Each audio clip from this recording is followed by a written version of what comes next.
are the 10 things that you need to know before you go to Perth for the very first time. So if you're planning a move or a visit to Western Australia, keep this travel guide handy with you so it makes sure you doesn't make these travel mistakes that most of us timers do. So without further ado, let's get into the video. Number one, and probably the most important of them all, is the customs.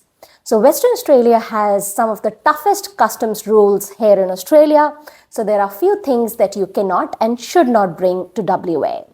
Some of the most common ones that you need to remember are fruits, both fresh and dried, nuts, seeds, rice, flowers, and anything from the plain. So make sure you remember not to get any of these once you get out of your plate and on the airport. I'll keep a detailed list in the description, so make sure you check it out before you travel. Number two is the orientation of the city. So Perth can primarily be divided into 3 zones. The first one would be the CBD, or the Central Business District, where all our offices are, where most of our biggest shopping strips are, and it's the commercial hub of the city. The other 2 zones are divided by a flowing, beautiful Swan River. So anything that's above the river, it's called north of the river, and anything down south is called south of the river. Number 3 is the weather conditions and what and how you should pack for your trip. So Perth, if you're a first timer, has a Mediterranean climate, which means it's dry and hot in summers and mild and wet in winters. So if you're coming in the winter season, which for Western Australia or the entire Australia in general lies in June to August season. So the average temperatures in winter time range somewhere from 6 degrees to 15 degrees. But the most important thing to remember is that it's very wet during that time. So it rains nearly every other day in Perth during winter season. So make sure that you have some waterproof jackets and umbrellas, and also pack some nice woolen jackets. Summers for us are from November to February, which is also the peak season, as it is the best time to enjoy the best beaches that Perth has to offer. However, Perth does get really hot in summers, to some days reaching as high as 45 degrees. So make sure that you plan accordingly, get your hats and your sunscreens ready every time before you go out. But the best part of Perth weather, regardless of when you come, is our sunshine. So Perth is one of the sunniest places in the world, and we enjoy beautiful sunshine on an average of 8 hours every day throughout the year.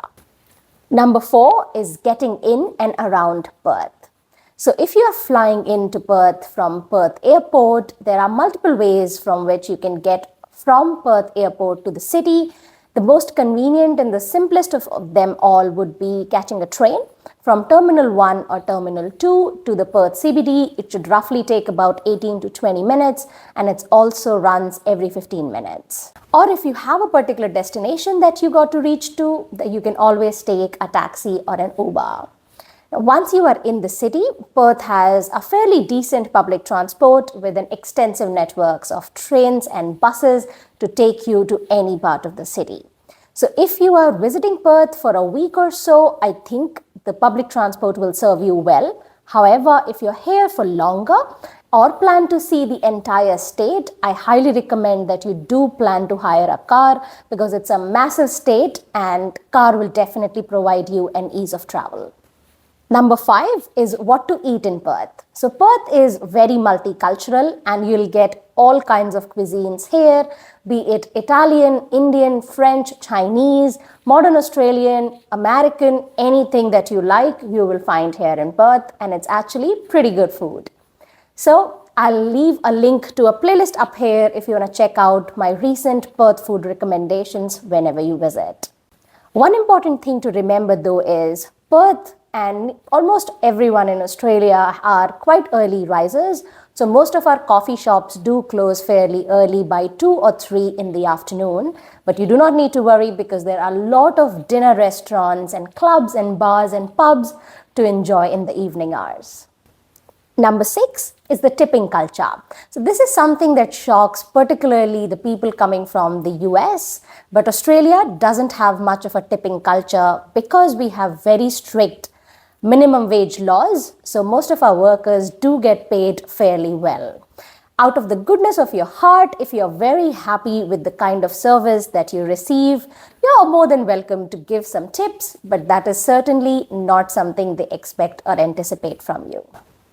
Number 7, beers and coffee. So these two things are something which is very, very special to any Australian heart.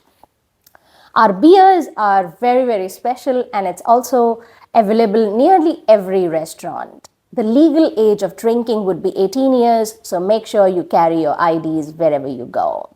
You also got to remember that although Australia is known for its beer, beer is actually fairly expensive here, particularly if you're coming from Europe. You might feel that it's a culture shock for how expensive alcohol can be in Australia. Coffee, on the other hand, is more of a religion here in Australia. We take our coffee very, very seriously, and we are also quite proud of how great it is. Coffee is great almost anywhere in Australia, and Perth is no different, so make sure that you try a coffee shop or two while you are here. Number 8 is the beaches. So Perth has some of the fantastic beaches, and Australia in general is a paradise for beach lovers. So while you are here in Western Australia, I highly recommend that you visit two of our most famous beaches, which are Scarborough and Cottesloe. But one word of caution on our beaches is there can be some difficult and dangerous things in our waters sometimes. So make sure that you are always swimming and surfing within the flags, and do make sure that you take care of your little ones. Number 9, and this is the most common one that I get from the first-time travelers to Australia, how expensive it is. So Australia is one of the most expensive places in the world, and everything here is quite pricey. So make sure that you plan and prepare accordingly. To give you an idea, the most budget hotels in Perth would also be somewhere around $75 to $100. The medium range hotels would be $250 to $300 a night. And then it can get significantly higher if you're visiting during school holidays. In terms of food, I would recommend that at least carry about $100 per person per day if you'll be having 3 meals plus snacks outside. You can significantly reduce these prices to just buy some groceries and cook some of your meals at your Airbnbs or hotels. Number 10, traveling interstate. So a lot of people do underestimate the size of Australia and how big it is. So it's a massive country. So if you're planning on visiting anywhere interstate from Western Australia, make sure that you have enough time at your hand. Western Australia in itself is the biggest state in the country. So in itself, it will take you a good amount of time to see it from top to bottom. But if you are planning on traveling to East Coast, a flight to Sydney would be about 5.5 hours. A flight to Melbourne would be 5 hours. So it's not small and it's not close. So make sure that you have enough time and do not try to cram to see everything in just one trip. So these are the most important things that you need to know before you go to Perth. If you want to understand what are some of the culture shocks that you might face that I personally faced when I moved to Australia, check out this video next.